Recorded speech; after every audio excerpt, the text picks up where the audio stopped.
There's a line to a quarry at the end of Thomas's branch. It goes for some distance along the road. Thomas was always very careful to whistle here in case anyone was coming.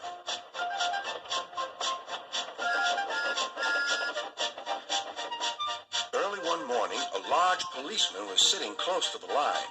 Thomas liked policemen. He had been a great friend of the officer who had just retired. Beep, beep, he whistled. Good morning.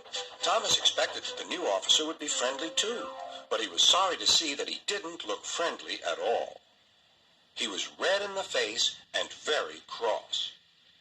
Disgraceful, he spluttered. I didn't sleep a wink last night. It was so quiet, and now engines come whistling suddenly behind me.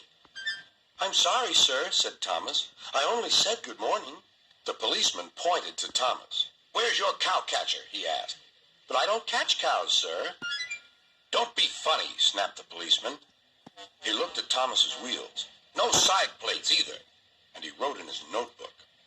Engines going on public roads must have their wheels covered and a cowcatcher in front to protect people and animals from being dragged under the wheels if they stray onto the line. You haven't, so you are dangerous. Rubbish, said Thomas's driver. We've been along here hundreds of times and never had an accident. That makes it worse, the policeman answered. He wrote regular lawbreaker in his book. Thomas puffed sadly away.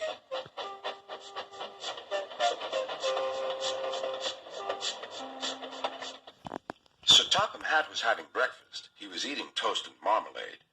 The butler came in. Excuse me, sir. You're wanted on the telephone. Bother that telephone, said Sir Topham Hatt. I'm sorry, my dear, he said to his wife. Thomas is in trouble with the police, and I must go at once. At the station, Thomas's driver told Sir Topham Hatt what had happened. Dangerous to the public, indeed. We'll see about that. Sir Topham Hatt spoke to the policeman. But however much he argued with him, it was no good. The law is the law, he said, and we can't change it. Sir Topham Hatt felt exhausted. I'm sorry, driver, he said. It's no use arguing with policemen. We will have to make those cowcatcher things for Thomas, I suppose. Everyone will laugh, sir, said Thomas. They'll say I look like a tram. Sir Topham Hatt stared. Then he laughed. Well done, Thomas. Why didn't I think of it before? We need a tram engine. When I was on my holiday, I met a nice little engine called Toby. He takes freight cars from the farms, but the trucks are taking over most of his work and he needs a change. He has cowcatchers and side plates. I'll write to his superintendent at once.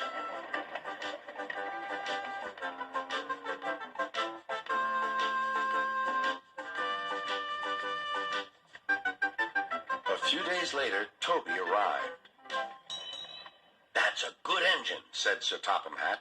I see you've brought your coach, Henrietta. You don't mind, do you, sir? Asked Toby. The station master wanted to use her as a hen house, and that would never do. No, indeed, said Sir Topham Hatt. We couldn't allow that.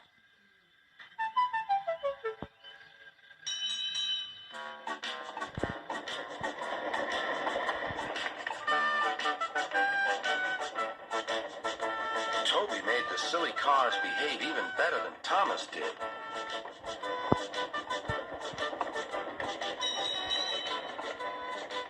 Hey, you!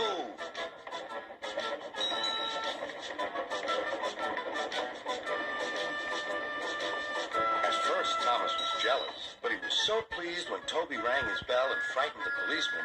They've been firm friends ever since.